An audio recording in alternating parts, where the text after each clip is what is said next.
Okay guys, today I'm going to be taking you through my exact intermittent fasting schedule, as well as what I eat with intermittent fasting as a nutritionist, because the timing and the types of foods that you're eating really matter when it comes to feeling good and achieving a weight loss goal. So I'm going to be giving you those step-by-step details of what my day looks like in today's video. But if you're new here, my name's Autumn and I'm a certified clinical nutritionist with my master's nutrition human performance. On my channel, I share a lot of intermittent fasting tips and strategies to help you achieve your weight loss or wellness goal. So if you're new here, make sure you subscribe so that you don't miss out. Now, I've been using intermittent fasting for years now. Some of the key components of what intermittent fasting has really helped me with, firstly, is bloating. Bloating is something that I used to have a lot of problems with. Pretty much after every lunch, I would have to lay on my belly because I would just feel so bloated that it would be painful. So with that gut rest and with that migrating motor complex stimulation from intermittent fasting, it's really helped to clean up my GI tract and prevent a lot of bloating. I hardly ever get bloated anymore, and if I do, it's because I'm doing things that I know I really shouldn't.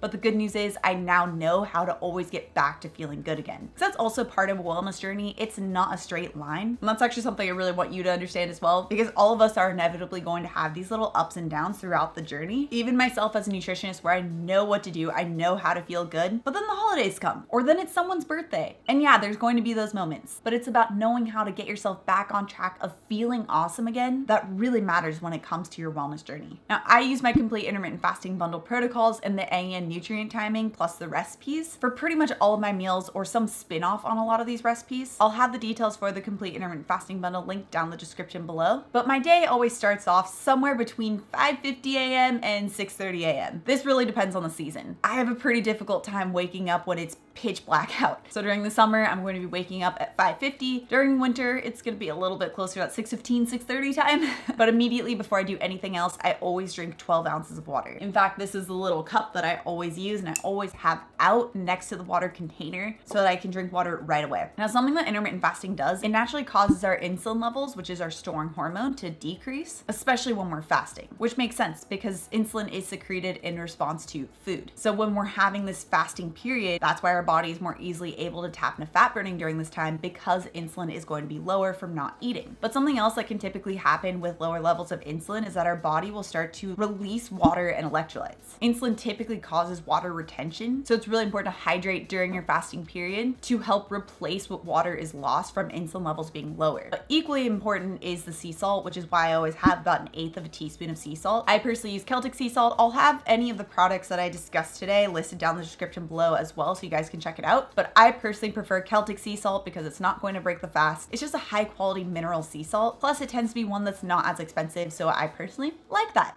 Now, right after that morning water, I then go out for about a 20 to 30 minute walk. Always do this every morning. Even if I don't plan on working out that day, I always go for a walk. Not only can this help maximize fat burning, but I've also found it just helps to increase energy levels, decrease stress later on in the day. Luckily, I live in Southern California where walking outside year round is not a problem. And when walking outside, you get exposed to negative ions, which have been found to help naturally decrease the stress hormone cortisol. But another perk of walking is that it also helps to warm up my muscles for the strength training workout I do when I get back. So at this point, I'm still completely fasted, still only had water and sea salt, and I'll perform my strength training workout during that fasted period. And this happens around 7 a.m. And on strength training workout days, I have another 12 ounces of water plus another 1/8 of a teaspoon Celtic sea salt, especially if it's been a particularly sweaty workout where I have inevitably lost more electrolytes. Now at 8 a.m. is when I have my keto coffee. I've shared my keto coffee recipe a few different times, but you can check out that video right here if you want to learn how I make it. I like using keto coffee because it helps to prevent hunger during the fasted state while still keeping those insulin levels lower.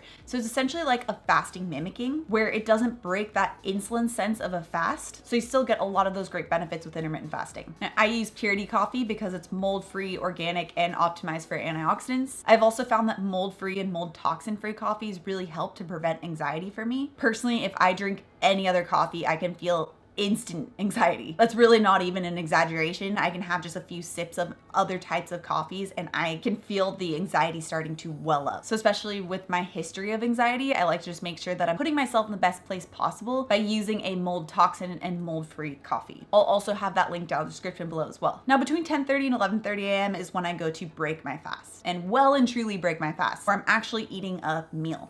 And that's the thing that I really always make sure to tell my clients and A and peeps who follow the bundle protocols is to break a fast with a meal. And you guys heard me say this 1,000 times before, but focusing on protein, fat, and fiber. This magical combination helps to prevent hunger, helps to provide the amino acids to help your muscles recover from the workout earlier, and makes you feel full and satisfied. So I'm usually using something like a smoothie or eggs, chia brekkie bowl, or Greek yogurt. But today I felt like a smoothie, so I used some Greek yogurt for my protein source. I use about a cup to make sure that I'm getting 20 grams of protein with 1 to 2 tablespoons of peanut butter, half of a frozen banana to add a little bit of sweetness, a tablespoon each of cacao nibs and chia seeds, both which are actually really surprisingly high in fiber, and chia seeds, which are going to have those anti-inflammatory omega-3 fats as well. And I like to use my homemade coconut milk, which you can also get the recipe for right here, with just a splash of vanilla extract to add that little bit of vanilla-y flavor. And protein is especially important for those body composition goals. For myself personally, it's pretty hard for me to gain muscle mass, so it's really important that I'm getting enough protein in. But protein is also the most important nutrient when it comes to body composition goals. So whether the goal is weight loss or improved muscle mass, it's crucial to be getting enough protein for those needs. Now this holds me over and keeps me extremely satiated well into lunchtime. And usually it's going to be anywhere between 2:30 to 3:30 p.m. But I try and make sure that I keep it more to the 2:30 time so that I'm still hungry and still ready to eat for dinner. And lunch can be a variety of things, but lately I've really liked using eggs. Eggs are fantastic, not just because it has both protein and fat to keep you satiated, but it's also one of the easiest ways to get the essential nutrient of choline. Choline is what's really important for our liver and for fat metabolism. So I make sure to cover my choline needs by having between 2 to 3 eggs, and that'll also act as my protein source. But to help further bump up the protein as well, I'll have a high quality grass-fed cheese to go along with it. And this can be in various forms like scrambles or salads, but today I felt like a salad, just something fresh. So I got a ton of fiber with my various veggies, some really great high quality fats with homemade pesto, the eggs, the nuts, and the cheese. And then of course topped it all with the hard-boiled eggs for the protein source. Either before lunch or after lunch, I try and get in some type of walk. I like to do this multiple times throughout the day if I have the opportunity, because walking outside is really great for those negative ions and helping to keep those stress levels at bay. I go on usually 15 to 30-minute walks sprinkled throughout the day depending on my schedule. And personally, this is really important to me for my history of anxiety, but also for a weight loss goal. We really want to make sure that cortisol levels are in check because high levels of cortisol are tied to weight gain around the belly. Now around 5:30 to 6-ish is when I end my day for work and when I start to cook dinner.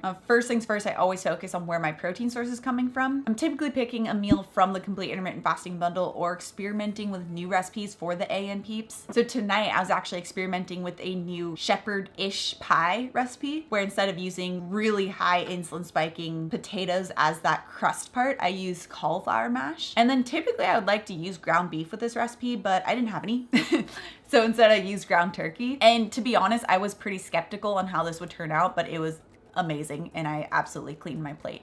So with this meal, I got my protein from the turkey, fiber from the cauliflower, and vegetables within the shepherd's pie. And then I used a really high quality Parmigiano Reggiano and some grass-fed butter within the cauliflower mash for some high quality source of fat too. Now, I used to be a big dessert eater, especially back when my stress levels and anxiety were so high, because dessert can be a really big comfort type of food. But now that my anxiety levels are a bit more in check with a lot of the strategies that I discussed in this video, and from not eating as much sugar, I don't crave as much sugar. So tonight I didn't have any dessert, but if I was going to have some type of dessert, it's usually going to be homemade whipping cream with berries. That's one of my absolute favorites. Some dark chocolate, or maybe the peanut butter and chocolate chip cookies from my programs. And once dinner is done, which is usually around 6:30 or 7, depending on when I started making dinner, at that point I only have water, or maybe a little bit of sparkling water, because at this point I'm now in my fasted period again. And if you are using intermittent fasting or you're new to intermittent fasting, it's crucial that you're using it the right way. So I highly recommend you check out the 10 intermittent fasting mistakes that most people are making with this video next. Also, if you're new to my channel and you love the science-backed information, make sure you subscribe right here.